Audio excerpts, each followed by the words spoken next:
Ollies are one of the first tricks that you learn on a fingerboard, but they can also be one of the toughest tricks to learn. It took me months, if not an entire year of trying over and over again until I finally got the hang of them. So I wanted to make this tutorial to save you time and help you get your board in the air and really master the ollie. Step 1. Where to put your fingers. You want to put your index finger in the middle of the board and your middle finger on the tail of the board. I find that if I put my fingers to there straight on the board or tilted towards me, I have very little control over my ollie and it tends to flip more like a kickflip.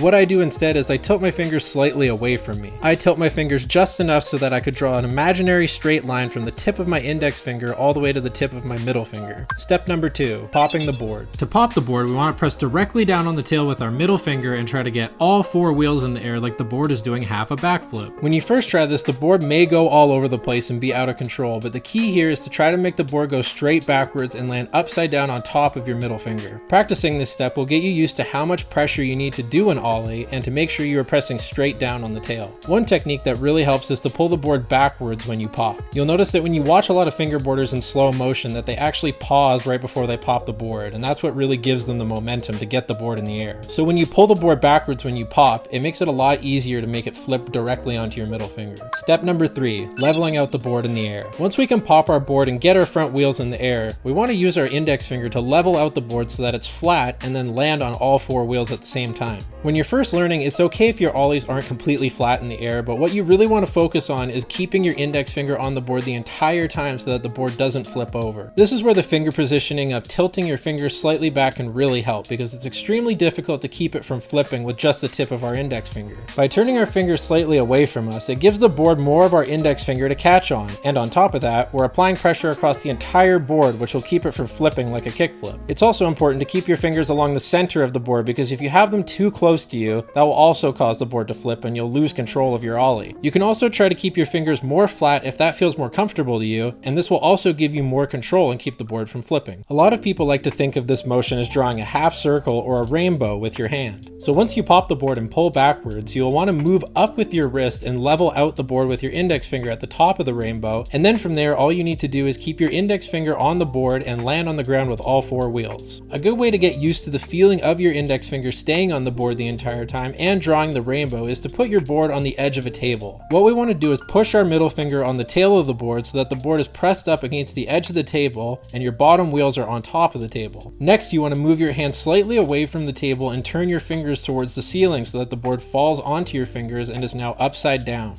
From there, all you need to do is draw a rainbow with your fingers and keep your fingers on the board the entire time. This position of being pressed up against the edge of the table is exactly what we do when we pop and pull backwards on the board. So try practicing this so you can get a feel for what it's like to draw the rainbow and what it feels like to keep both fingers on the board while you're in the air. What really helped me with mastering this step is to think of your 2 fingers like they are one. So when your index finger slides up, so does your middle finger. This will really help you keep your fingers on the board the entire time. The ollie has a lot more to do with the movement of your wrist, and your fingers are really just there to give you control and to keep the board from flipping. Now that we've learned the individual steps, it really comes down to the trickiest part and the most important part of the ollie. Step number 4, timing. This is where we're going to put everything we've learned so far all together and do an ollie, but it's not that simple. The biggest mistake that I see people make is they think that the ollie is 2 separate steps, popping the board with your middle finger and then sliding up the board with your index finger. It's good to practice the last 2 steps I talked about to get an understanding of what we're trying to achieve, but to get a good ollie, we need to do these steps all in one motion. As we learned when flattening out the board, you really want to slide both fingers up the board as you level out your ollie. Try to think of it all as one fluid motion without separating your fingers. The goal here is to be popping and moving up the board at the exact same time. This allows us to pop the board quickly against the ground and then lift our middle finger so we can give the board room to get air. Really try to focus on the movement of your wrists rather than moving your fingers independently. Another problem I see people run into is they push the tail down and then they try to jump off the ground. The reason this doesn't work is you lose all the momentum that you've built with your pop, and it's going to make it nearly impossible to get into the air. If we don't move our fingers at the same time, there is no room for our back wheels to get off the ground. By giving the board a quick pop, not only does it get our front wheels in the air, but we're actually giving our back wheels the space they need to get into the air by immediately lifting our middle finger. The key here is you're not jumping from the ground. Instead, you're quickly popping your tail to get the front wheels in the air and then bringing up both fingers at the same time to get the board in the air. I did an ollie tutorial 2 years ago on my TikTok, and a lot of the comments talked about when when they go to ollie, the board just does a backflip. What this means is your pop is really good and you're getting your front wheels in the air, but you're moving your index finger up too quickly so that the board has nothing to catch on, which will level it out. What you want to focus on here is really keeping that index finger on the board the entire time to prevent the board from completely flipping upside down. If you're still struggling with any of these steps, try filming yourself in slow motion and watching it back a few times. Everything in fingerboarding happens so fast, so you might feel like you're doing all the right steps, but by watching yourself in slow motion, it's easier to spot any mistakes you might be making. The ollie is surprisingly complicated, and one small mistake might be holding you back. Outside of fingerboarding, our fingers never really have to do super precise movements like this, so it does take some time to teach your muscles how to perform these tricks. And that's why when you first pick up a fingerboard, it's easy to fling it across the room because our hands and fingers are very powerful, but fingerboarding is all about being delicate and having control over your tricks. So feel free to watch this video back a few times to make sure you are following all the steps correctly. Step 5, how to get your ollies higher. So now that we understand the basics of ollieing and you can land them somewhat consistently, the next step is to try to get them higher so you can ollie onto or over things. I find it's a lot easier to start by ollieing onto an object like a book compared to ollieing over it because we don't have to keep the board from flipping on the way down. This is definitely the hardest part for me when I do big ollies. The board tends to flip on me as I go back down towards the ground from the peak of my ollie. And this again is where tilting our fingers slightly away from us will really help give us more control. That way we have more of our index finger on the board, which allows us to apply pressure across the entire board rather than the pressure being on the tip of our finger and trying to keep it directly in the center of the board. I recommend you start with something small like a book and try to gradually ollie onto higher and higher objects by stacking books on top of each other. Once you get a good ollie, it opens up the door to so many tricks in fingerboarding. And if you want to learn some other easy tricks, check out my last video to learn about manuals and basic grinds. Once you combine those tricks with ollies, you'll be looking like a pro fingerboarder in no time. And let me know if there's any other tricks you'd like me to teach you guys in the comments below. Thank you so much for watching, and make sure to subscribe for more tutorials like this.